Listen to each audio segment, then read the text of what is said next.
Hey, what's going on? Joe McCall here, Real Estate Investing Mastery Podcast. And today's going to be a real good episode. We're going to be talking about how to get all the BS off your plate. Excuse my French. Is it okay? Am I going to have to mark this podcast as explicit? I don't know. We're going to talk about how to get all the BS off your plate because there's a few things that are important to focus on as a real estate investor, and that is making offers, right? And the more time you spend in the minutia, the details of closing your deals, then the less time you have to follow up and make offers with sellers and talk to sellers, because that's where the money is. If you're not on the phone, you're not making money. And if you have a team, if your team's not on the phone, then you're not making money. So it's important.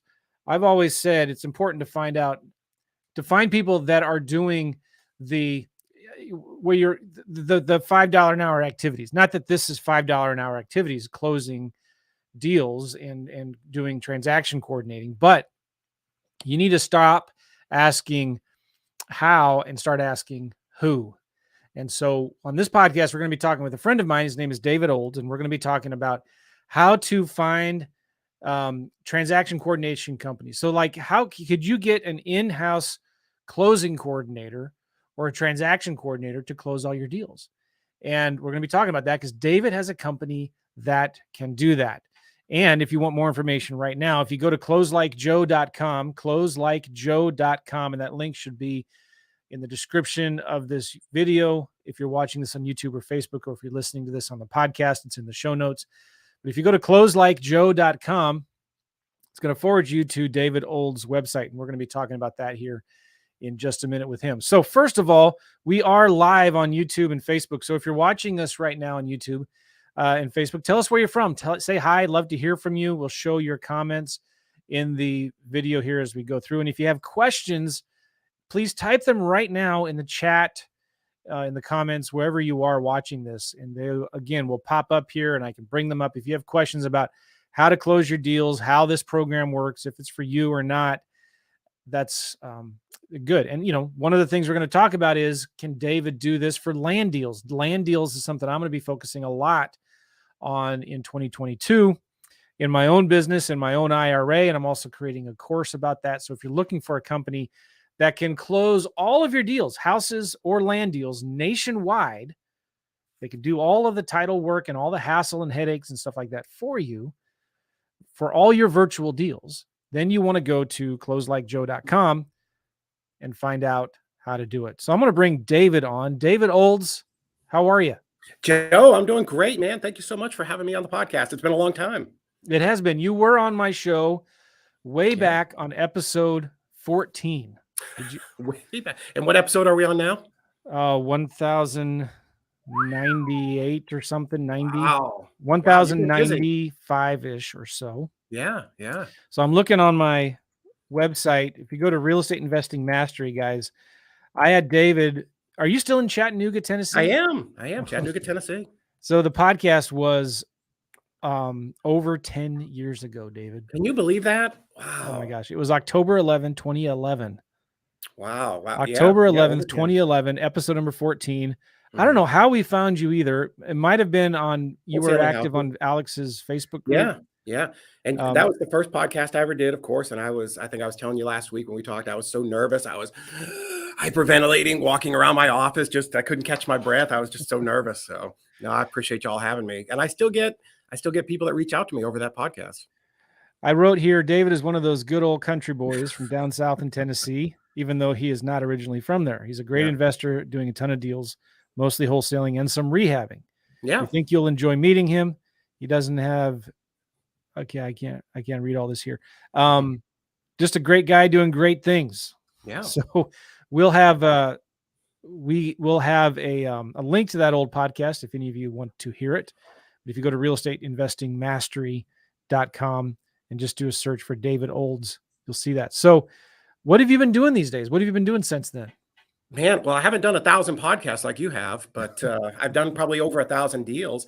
So we've been busy. So back when we talked in 2011, I had been in Chattanooga for about 2 years, and just not to rehash a bunch of stuff, but it was, the depths of the recession, and we left the Central Florida, Orlando market in search of greener pastures, like everybody who moved around back then. And we basically landed in Chattanooga for real estate. So we came here because it was just a better market. It was actually an emerging market. It just hadn't taken that fall off of a cliff like it had in Florida. So we came here, and with the intention of buying some multifamilies, some apartments, quads, that type of stuff. And if you go back in time and you can remember back that far, anybody who was investing then, the one thing banks weren't doing was lending any money.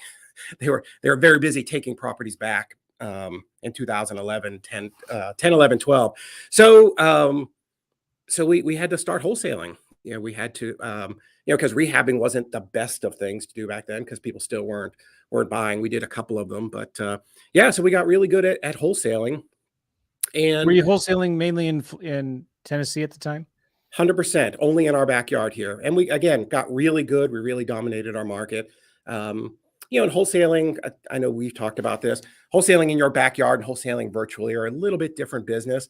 Kick my camera. But so really grew the market here until probably 2016. And then as I brought a couple other people into my company, we had some partners. Chattanooga is a great city, but it's only 300,000 people in the metro area. And again, there's only so many deals you can do. So to support 4 partners that we had at the time, we said, well, I guess what we're going to have to do is start going virtual, right? And I've never been a huge proponent of that. I always tell people, master your own backyard first. But we did that, and doing 10 deals a month in Chattanooga, by the time you split that 4 ways, it's not as profitable as you'd like it to be. So because we had a bunch of partners, we said, well, let's start to expand out and go virtual. And that was sort of what drove us to start being in other markets. Now, Chattanooga is not that big of a market, though, and it's you're not doing 10 deals a month at the time. Yeah. We 100%. Now Chattanooga, northern Georgia. I mean, we're probably within a 50-mile radius. All right. So as you started expanding, going into virtual markets, what were some of the things you looked for? So, well, in the beginning, we didn't know what to look for. This was back in 2015, 16. That was before everybody had a virtual wholesaling course. So we're like, well, Birmingham feels close. Let's try that. And then for some reason, we also picked St. Louis, which is a great market if you live in St. Louis, but virtually it can be a little bit tough. So why is that? I'm just curious. Well, so what we did was we applied what we did here in Chattanooga to other markets, right? Said, well, lower end areas, we did really well here. We made hundreds and hundreds of thousands of dollars. So we just thought we could apply what we did here, and we just started marketing in other areas. And we didn't have any idea what those markets were. Like, we weren't doing any market research. It was literally like just threw a dart. Let's go to St. Louis and try to do some deals.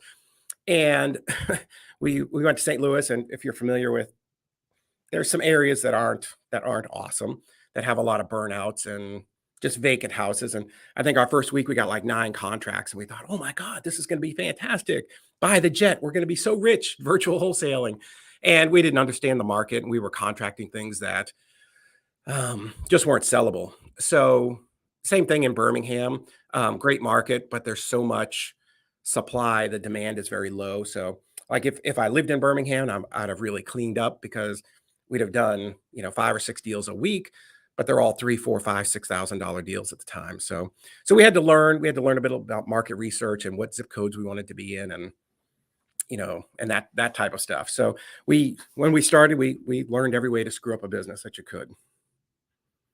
All right. And so then I'm texting my guy right now, because people are messaging me that the link is not working.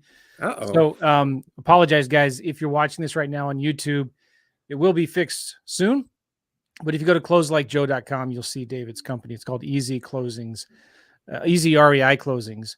Is it the link on your side or my side? It's my problem. Okay. And my guy is like, he's trying to fix it. And this is a common problem of mine. Technology. Yeah. Well, do you do the www or not? Do you do the HTTPS or not? Good thing you don't have to worry about that when you're doing deals, right? You don't have to worry about domains. when you're I'll tell you, buying it's and still selling deals. technology. You know, I'm the anti-technology guy. If I can get my printer to work on most days, I'm pretty happy, which right Yeah. now it's not working. So I'm ready to throw it out the window. But yeah, I mean, those are all the problems that you have when you start expanding out. You have to get a little bit better at stuff. Well, So maybe we can talk about that a little bit. yeah, By the way, we have Chris, or is that Critter? Critter. Critter Kid. I love it. Love it. Yeah. Idaho Falls, Idaho. Hmm. We have a Facebook user. I don't see your name here.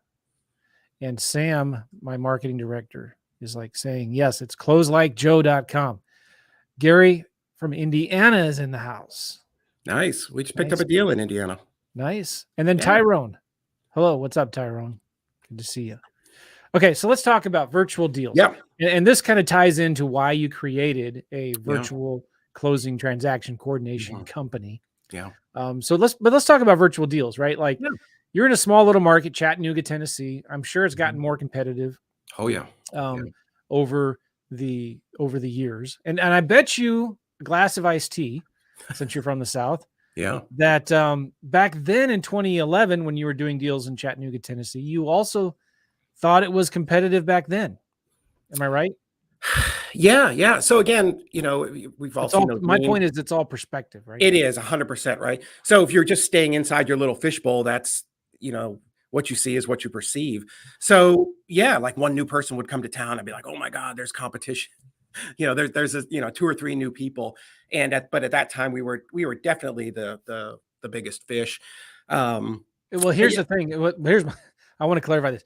If it's not enough competition, there's not enough sellers, right? right. And if there's not Right. enough sellers, then there's not enough buyers. People who want to complain will always find something to complain about when it 100%. comes to when they're doing Mhm. deals, no matter where it is. Yeah. My market is too small. My market is too big. It's too competitive. Not Yeah. competitive enough.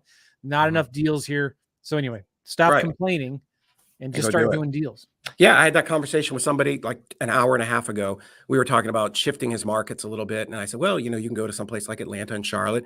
So more deals. But you know, there's a trade-off. There's a little bit more competition, but you definitely want to be in a place where there are going to be buyers, right? That's the most, it's way more important to have a place where you're going to be able to move your deal. So if you're looking at a market, and this was one of the mistakes that we made on the front side, is when we go into a market to evaluate it, we're going to look at, okay, are there cash buyers here? You know, what kind of spreads are we looking at? Are there people doing flips?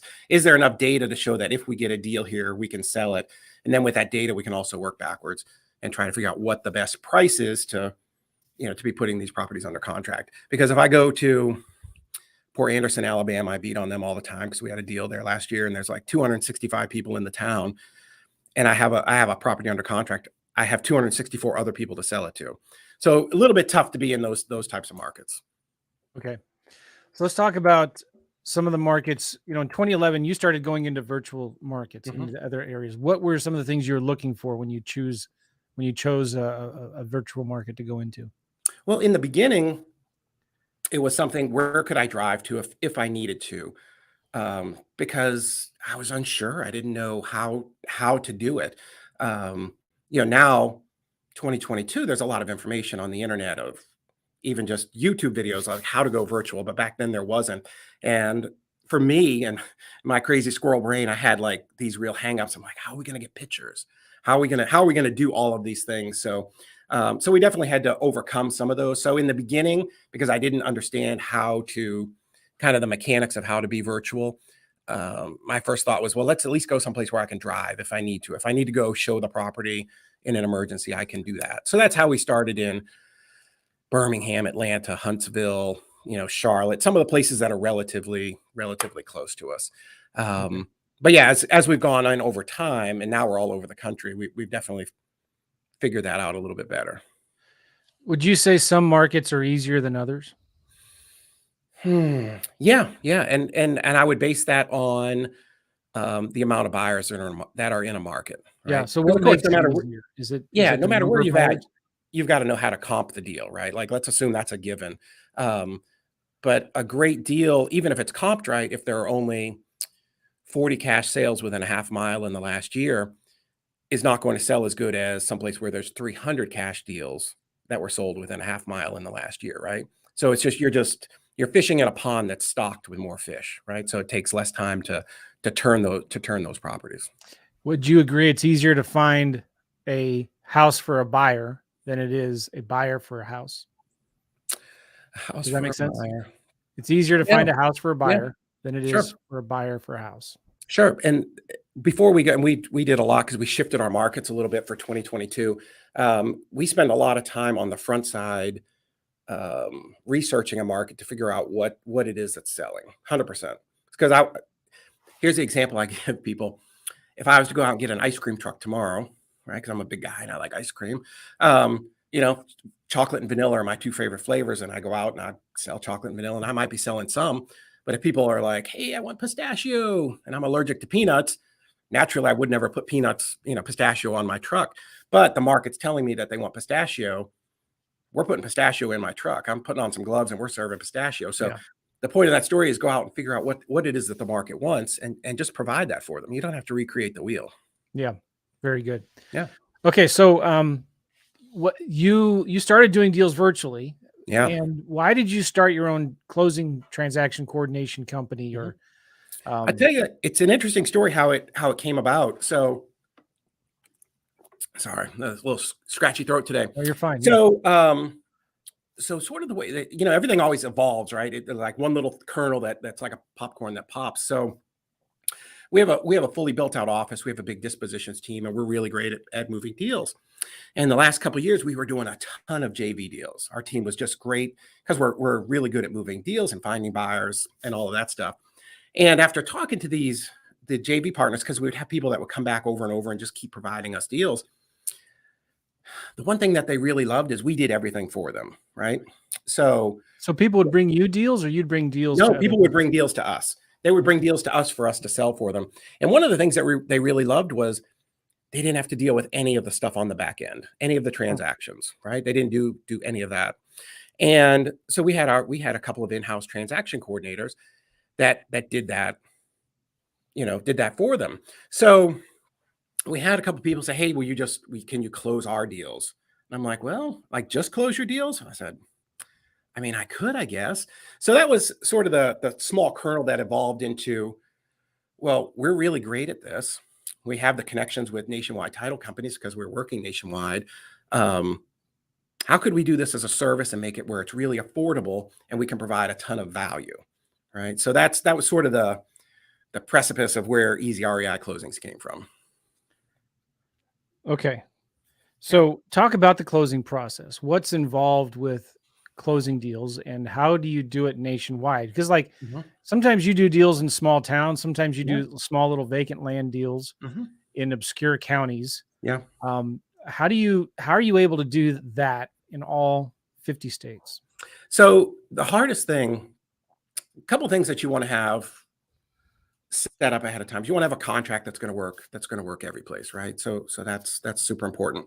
For us, the way that we do it is we're actually direct with some of the largest title companies, underwriters in the country. So Old Republic, First American, Fidelity, and then there's a couple of other ones. So we're able to send our deals directly with them to get them closed. So the process is pretty simple. It's not a lot different than you would do in your own company if you were to hire somebody for 30, 40, $50,000 a year. Because the one thing that COVID taught us, the only one of the few good things that came out of it is we are a virtual world, right? So we don't have to have people, a closing company in every city across the country, right? We were closing deals and almost all of it was being done either online or we were sending documents back and forth. So when people started asking us if we could close their deals, we're like, well, sure. Like we're doing that. We're doing that for us. So yeah, that was how it initially started. Okay. So what's involved with, can you kind of go through the process of Sure. Sure. what's So involved with transaction coordinator and closing deals virtually? yeah. So you might be old. You're old enough maybe to remember, Joe. You might be as old as me or not quite getting there. But do you remember those old commercials, the Hair Club for Men guy, where he would say, "I'm not just." Yes. Look at There you this. go. Right. He would say, yeah, I'm getting there too. He would say, "Not only am I the owner and founder, but I'm also a client." Yes. Right. So that was the way that I approached EZ REI Closings because I'm kind of a son of a gun to work for. I'm really picky. I want things to be done right. So I actually created this transactions company as a standalone business that will serve me first, right?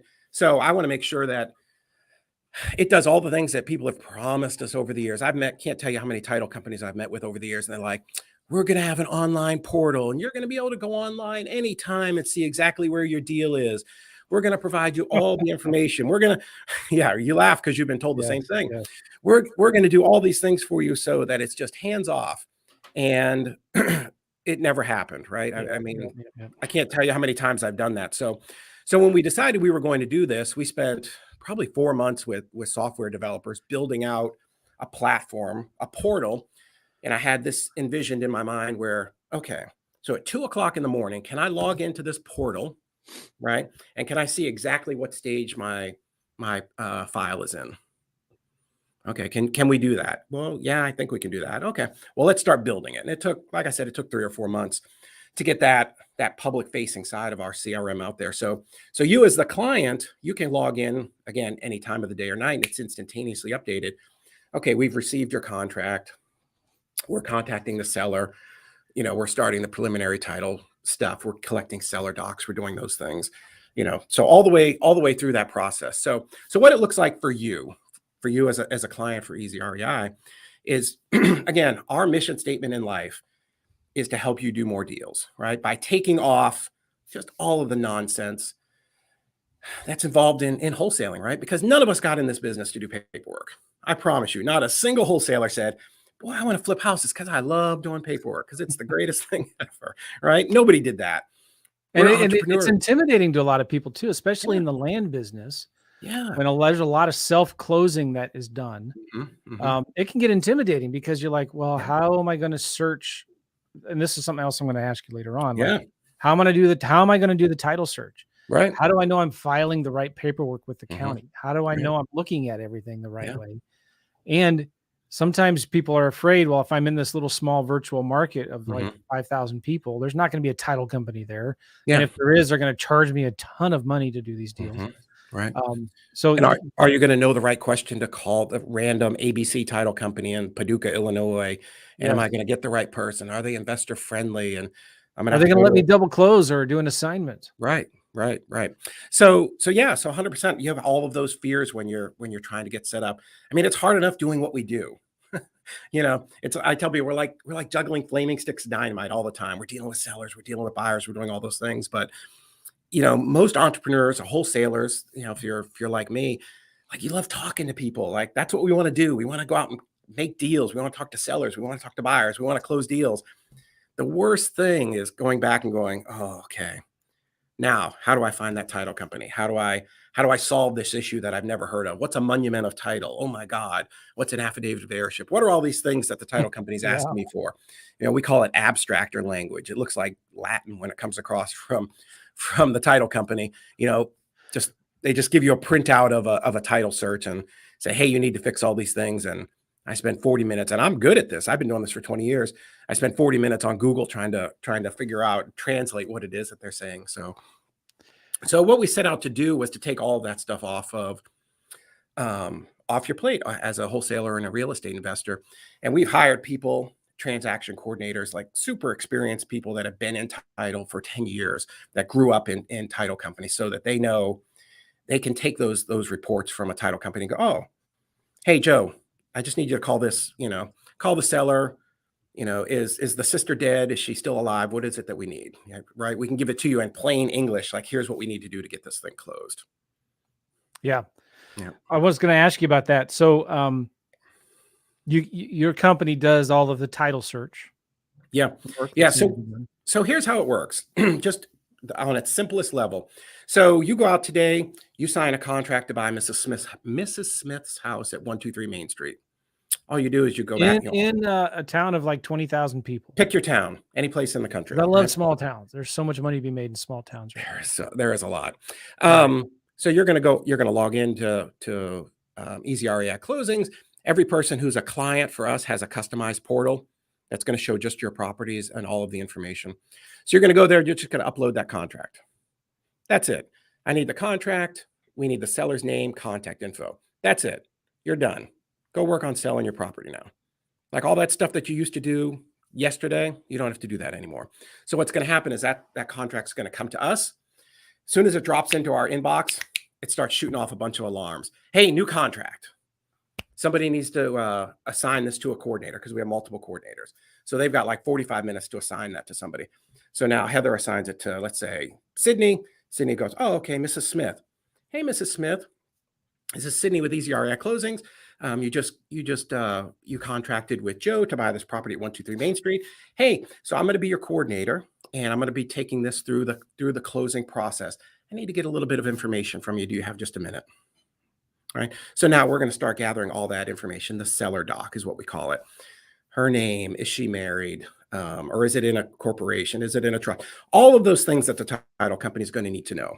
So in the meantime, what you're doing is now you're going out finding your buyer, right? So now you've just skipped all that nonsense of starting all of the title work, right? So you're going out, you're finding your buyer. You go back to your portal, upload, we call it contract 2 or your assignment contract, right? So you're going to upload that. That's going to come in. It's also going to go to Sydney because your file is going to stay with the same coordinator all the way through. Within that portal, you have the ability to send messages back and forth. You know, hey, Sydney, I talked to Mrs. Smith and here's what I know, right? You can send messages back and forth. So great. Sydney gets that contract number 2. Hey, Bob, this is Sydney. I'm with EZ REI Closings. Joe is selling you this property. I need to get a little bit of information. It says here that you're going to title, you're going to vest the property in, the Red Dog LLC. Cool. I need your corporate docs and your articles of incorporation. How are you funding this deal? Oh, you're using a hard money lender. Fantastic. Can you give me their information so I can reach out to them and get them connected with the title company? So we're going to do all of that for you.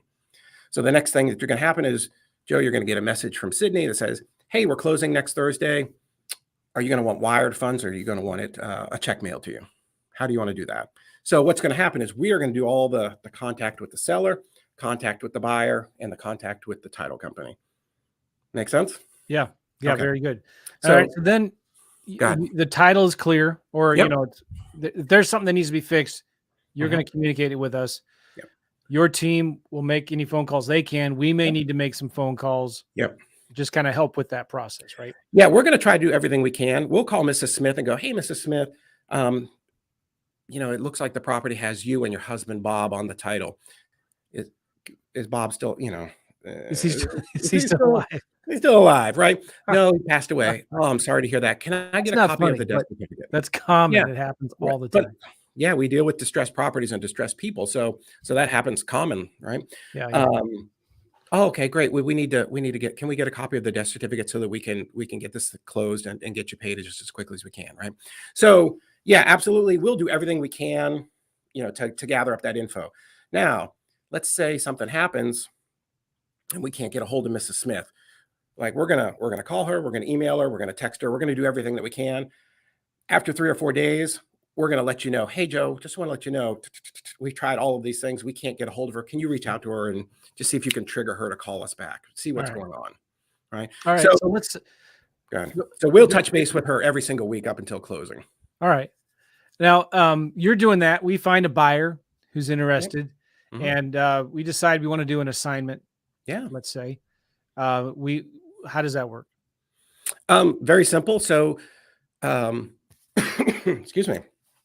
So one of the cool things that we'll provide to all of the clients for EZ REI Closings is on your portal, there's a little tab on the side. It says resources. So we'll actually provide you with contracts that work for us and have been approved by all of our title companies. Very simple, one-page contract. I tell people it's so simple a third grader can understand it.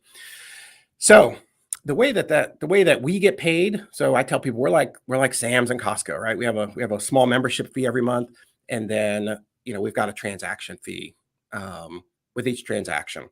So we're going to teach you how to have your end buyer pay that fee for us, right?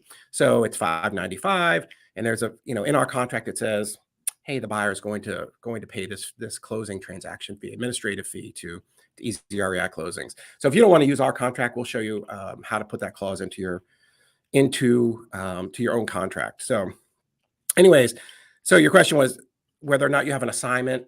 We use actually a contract where we're selling it from our company to the next person, and it looks like a contract, but it's really an assignment. So whether you're using the assignment contract or a contract 2, as we call it, you're just going to upload that. That's going to come to us, and we're going to take that and work it through the process. Did that All answer right. your question? Yeah. Good. And if Cool. we decide we're going to double close, Yeah, can you help with that as well? What's the process involved with that? certainly. There's no real difference in the process from if you were doing it or if you had a transaction coordinator in your company doing it. We just need to know ahead of time because we need to let the title company know so that they can be preparing the paperwork correctly. Okay.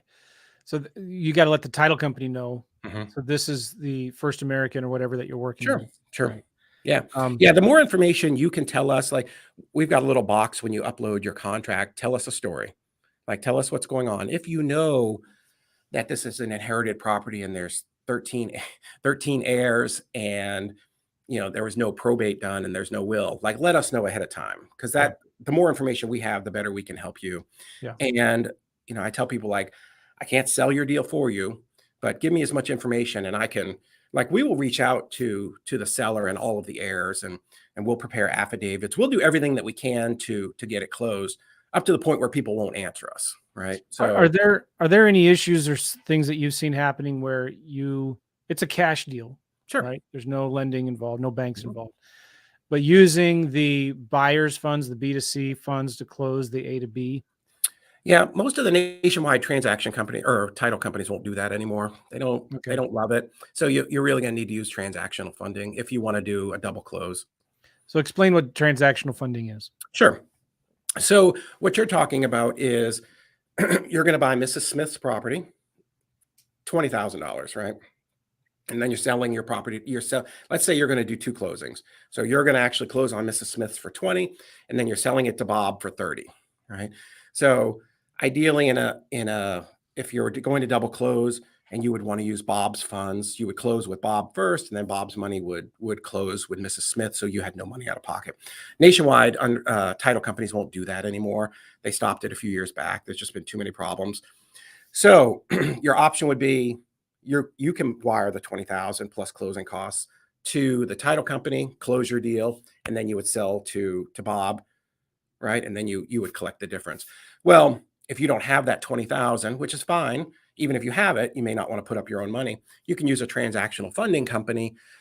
I think they're anywhere between 1.5% to maybe 2% at the max, where they'll put up that money for you so that you can close your deal.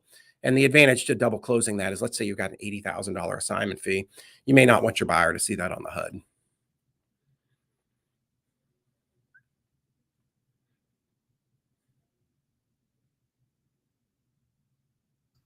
David, I'm so sorry. That's okay. That was so rude of me. I'm sorry. That's okay. My wife's car is in the shop and it's having problems. And Oh, he no called me. problem. And sorry. That's okay. You were talking about transactional funding. Yeah. Right? You bring in the money. Do you have any transactional funding companies that you like to work with? We do. We've got a couple that we can recommend for you that do Nice. nationwide stuff. Nice. Yeah. And about what's the fees involved with transactional funding? 1.5% to 2% usually. Which isn't bad. I'll tell you, it's not the best It's not money. that bad The at best all. money right now is actually if you've got a couple $100,000 to sit on transactional funding and work in a state like North Carolina where they're really trying to do away with wholesale deals there. North Carolina wants everybody that's going to be involved in the transaction to sign a document saying that they know that there's an assignment going on. So, if you wanted to partner up with somebody over there and just you could turn your money 2 or 3 times a day over there. So yeah, there's great money to be made in transactional funding. And the cool thing about transactional funding, it's very safe too. Like the money is not put into the deal until there's a verified buyer on the other side with 100%. verified proof of funds that can actually Yeah. close the deal. So it's very Transactional safe. funding is fantastic. So much safer, more safe than doing private money or hard money. Like if you're a Yeah. lender, that's the best gig in town. So, if you're making 20 grand on the deal and Mhm. you're buying it for 50 and selling it for 70, Yeah. you're paying a 1%, 1 to 2 points, Mhm. right? For that transactional money, Yep. which on what is that? $1,000. 50 grand? Yeah, That's $1,000. $1,000. Plus you Not have a your big deal. closing costs. Yeah. And if it's smaller than that, you just do a simple assignment. Right. Yeah, Um, I tell you, in our company, we try to assign everything because if we'll do 250 deals this year. So, $1,000 plus some closing costs. Let's say we're at $3,000. per transaction on 250, that's a lot of money. So, if you're doing high volume, we'll try to assign everything that we can. Yeah. Yeah. Okay. I wanted to ask you about, because you do the deals virtually. What Yeah. do you do with notaries? So if Um, I'm in that's- St. Louis, you're in mhm. Tennessee, the deals Yeah. in North Carolina. Yeah. How do can I virtually notarize documents?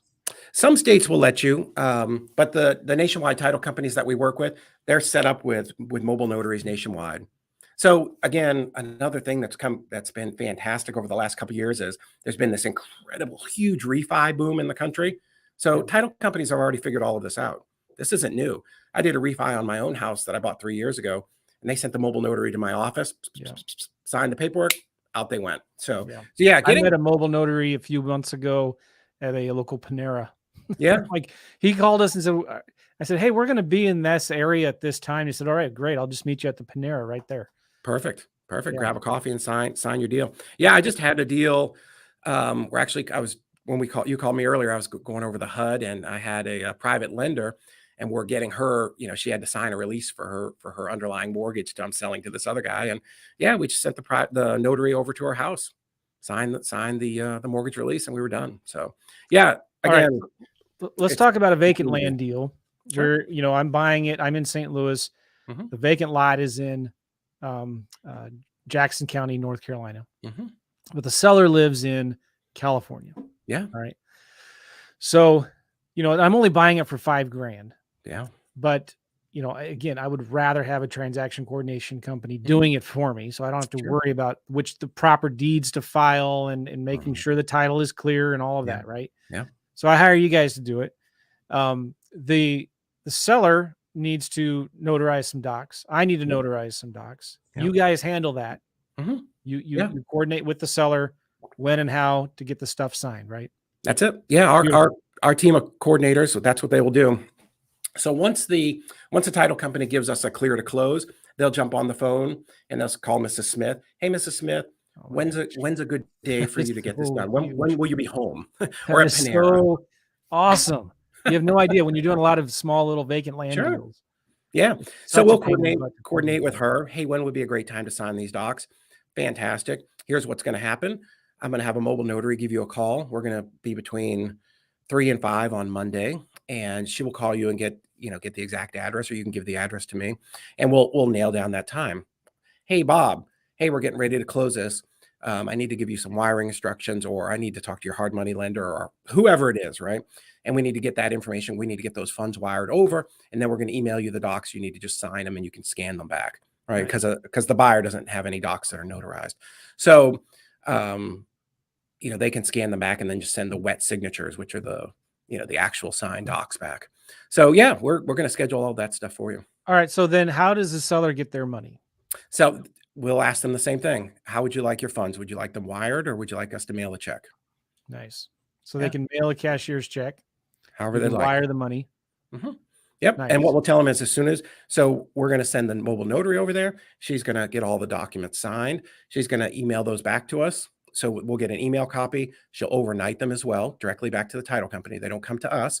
And as soon as they get them, they'll initiate a Yep. wire. Nice. Yeah, Nice. perfect. Everything's clean. And we explained to them, everything is handled by a third party attorney and title company, so that you can know and feel safe, Mrs. Smith, that all the paperwork's done. And once you sign for this property, you're done and you never have to worry about it again. Nice. And that's one thing that's great, that you can tell your sellers, hey, I'm Keep putting on going, Dave. I have to shut my door. Yeah, no problem. So, Mrs. Smith, we're using EZ REI Closings. They're going to be our transactions company, and they are going to make sure that all this paperwork is handled correctly. Same thing with your buyer as well, right? Hey, Bob, we want to make sure that when we get this property transferred over to you, that it has clear title, that everything is done correctly, taxes are prorated. So it's their job to make sure everything is handled 100% correctly for you. All right. I was going to ask about title insurance. You can still get title insurance with you guys. Yeah, 100%. Now, we definitely recommend title insurance. And that's How one much thing would that cost for, if I'm buying a vacant lot that's worth Mhm. 25 and I'm buying it for 5? Yeah. So I think title companies have a minimum. I'm sure I've been a long time since I've done a $5,000 deal, but I think 2 or 250 is probably the minimum on a title policy. What do you mean, 200,000? No, $200. There's a bottom to. So Yeah. sorry, let me back up. So closing costs are always actually set by an individual county or state, and they're a percentage of what the sales price is, the purchase price, right? So doc stamps, excuse me, transfer tax, all of those things. Every state's a little bit different what they require, but a title policy is also a percentage of the purchase price, of the amount that the title company is going to insure your property for. Yeah. So if you're buying it for 20,000, 50,000, 500,000, that's how they set the amount for the title policy. So there is a minimum on what they will charge you for a title policy. Would you recommend it on on a deal you're buying for $5,000 that's worth $25,000? I'm talking about vacant land specifically. Yeah. How are you selling it? Well, used to sell them all with cash. Now Okay. I'm going to start selling them with owner financing. Yeah. Here's what I'm going to do. Depend on what the end buyer wants. It depends on what the end buyer wants. Should I make the end buyer pay for it? Yeah, 100%. Always make your end buyer pay for it. Yeah. It's no different than a regular wholesale deal. So we're looking at going in the next year and starting to buy a bunch of land on tax deeds. So of course, a tax deed, you really can't get clear title. There are people that will do it, but that's a longer conversation. It's not a great title policy. But so the issue with a tax deed is, depending upon the state and the county, it will take anywhere from 7 to 10 years to be able to get clear title on that without doing like a suit for quiet title or something like that. And that's for a tax lien auction or something that is delayed. Exactly. They're delinquent on taxes, and right. There's a whole process involved. Yeah. Like the city will tell you it's got clear title, but a title company won't issue a policy on that. Yeah. So we're looking at purchasing some of those really in bulk over the next year or two and selling them out on owner financing with a 7 to 10 year term. So that by the time we don't want it to be prepaid. So that by the time it pays off, then we'll be able to give them clear title if they want it. Yeah. Yeah. Well, that is, it's very rare, right? Mm-hmm. It's very rare on vacant land deals because you can't borrow money on a vacant land. Right. Most of the time. Right. So it's very rare to get a lien attached to it or something like that. Yeah. But I would imagine, the more expensive deals, I've heard some people say 5,000 or 10,000, your purchase price. Mm-hmm. Typically above that price range, you want to get title insurance for it, but you can charge your neighbor, your neighbor. You can charge your end buyer. Sure, absolutely. That, right? Yeah, yeah.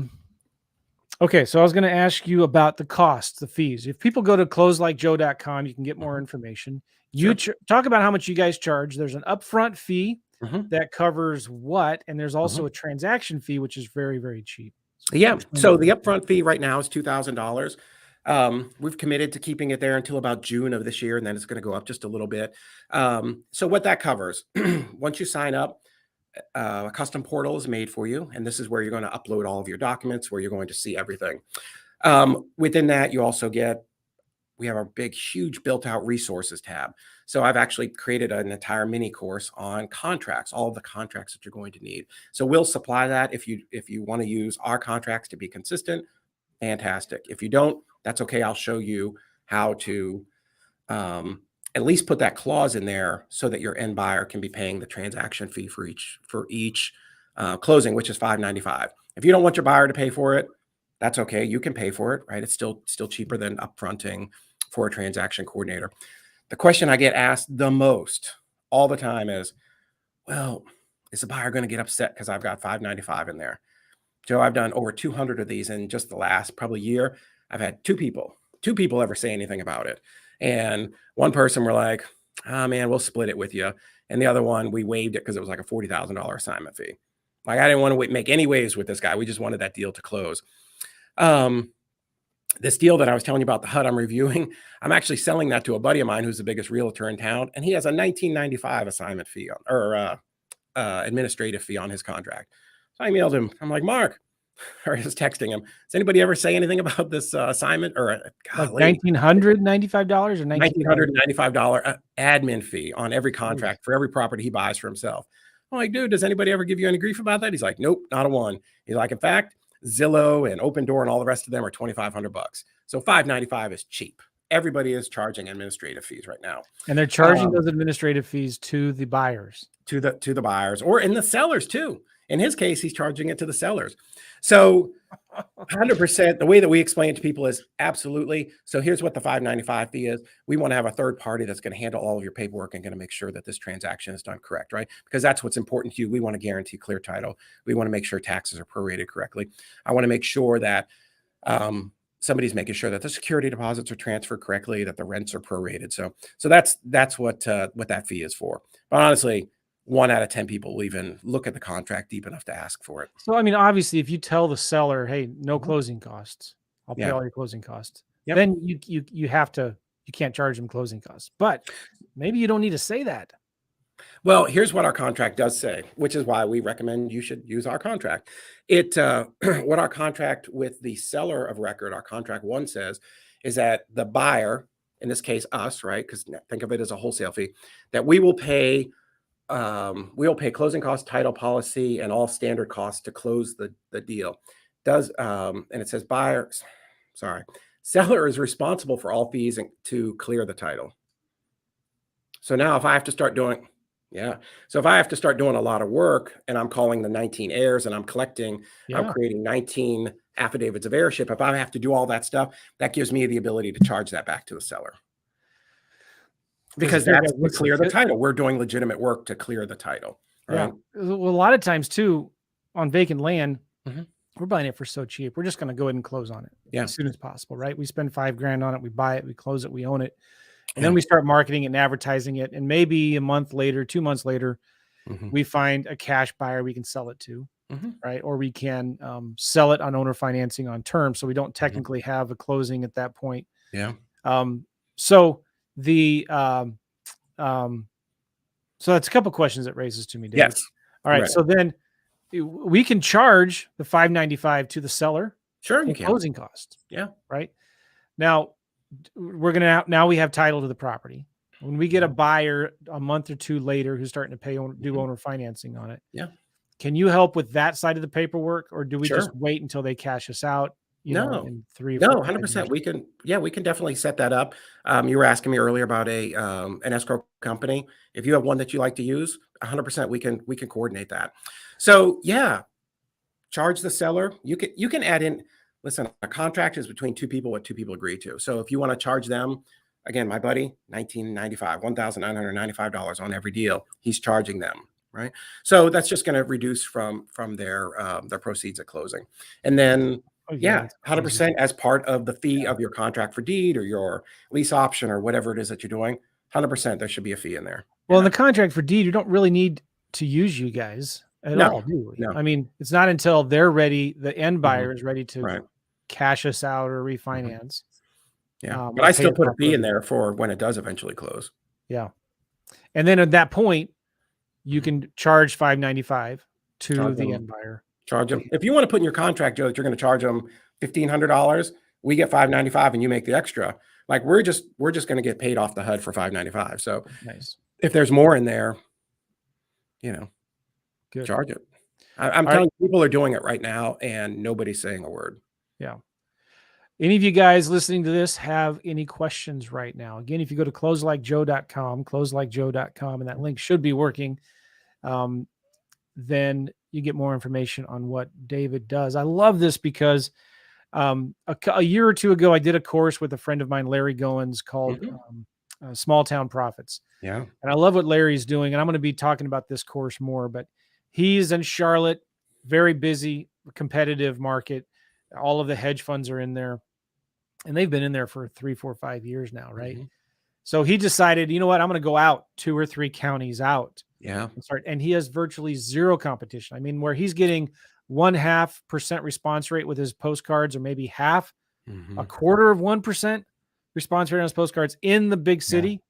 He's getting 2, 3, 5% response rates on his direct mail in the small towns, which always then brings up the question from people of like, well, how am I going to close those deals? Sure. Do I have to find a title company in that small town to do it? And here with David's company, you can actually have them handle this. Yeah. And we'll take all of that off right off the plate. Right. With the sellers, with the buyers, whether it's an assignment or a double close. And you can also get hooked up with the transaction coordination or the transaction money in the middle transaction money. Yeah. What's that called? Transactional funding. Transactional funding. Thank you. Thank you very much. That's the way my brain feels like it's working today. But yeah, That's so we can do all kinds of deals. We can do novations. If you want to do some explain what a novation. Oh, that's right. I forgot to bring that up. Yes. That is big right now. Talk about what a novation is and how you guys can help them. So I'm not the expert on novations. I think you're going to talk later to my friend Corey Geary, who is the expert on it. Novation simply means, let me get it right here. It's replacement of contract is the legal term. So using the novation strategy, and I'm not qualified to teach it, you definitely talk to Corey, but where you can actually take a wholesale deal and turn it into, you can list it on MLS where your end buyer can get a loan from a bank, which you can't do in a traditional wholesale deal, right? Because there's title seasoning. There's just so many issues where wholesaling, we are looking for cash buyers only. So it's another strategy to take those deals where maybe the seller owes too much, or they need more money, and you could take those deals and profit from them, and sell them to an end buyer who can get a loan. But a little bit different strategy, but 100% we can close those deals. We're closing for all of Corey's students right now doing that. Yeah, I'm going to be talking to Corey later today about this. It's a strategy called novations. Yep. And David can close your novation deals. Yeah. Which is super cool. Yeah, we're I think the only transaction company that's working for investors that can close in all 50 states. Nice. What about subject twos? Sure. Those deals as well. Similar to novations, kind of a little bit. Very similar. Yeah, but there's no difference in what we can do. We can 100% close that deal. I have somebody in my office who used to work for a big title company in Nashville that's done thousands of subject to deals. So 100%. We can probably help you with with some of those forms if you're a client of ours, of disclosures and things, because you want to, subject to is a little bit different of an animal. Unless you've been, I wouldn't say go out and do subject to unless you've gone through some courses and you got to get some good training on subject to. You got to get some training there. Yeah. Do you help the investor with the insurance stuff? Can you tell them at least, maybe point them to a good insurance company, or we how can to set that up? Yeah. If depending on the state, if we've got some contacts there, we're happy to help you with that.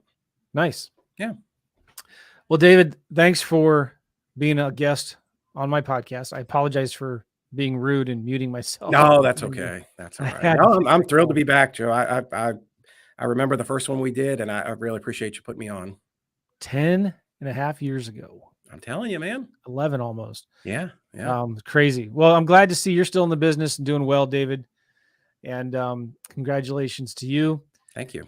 Guys, go to closelikejoe.com. I do get a commission, but this is a company that we're going to be using for all of our land deals going forward, because we're going to be, I'll be talking a lot more about this in 2022 as we progress through the year. Yeah. But we're going to start doing a lot of land deals in my IRA, and I'm going to be documenting all of that process. We're doing a new market challenge coming up here soon. I'm going to be documenting how we're going into new markets. I'm going to be going into California and Florida and North Carolina. And we're going to be buying small. I'm going to be helping my mom buy some vacant land in California. That's awesome. Yeah. And so we're going to use David's company. Yeah. So it's going to be fun. I'm going to be documenting this whole process. You're going to be seeing how I'm doing it. It's going to be on my YouTube channel, on my podcast. So if you are listening to this on Apple Podcasts or Spotify, thank you so much.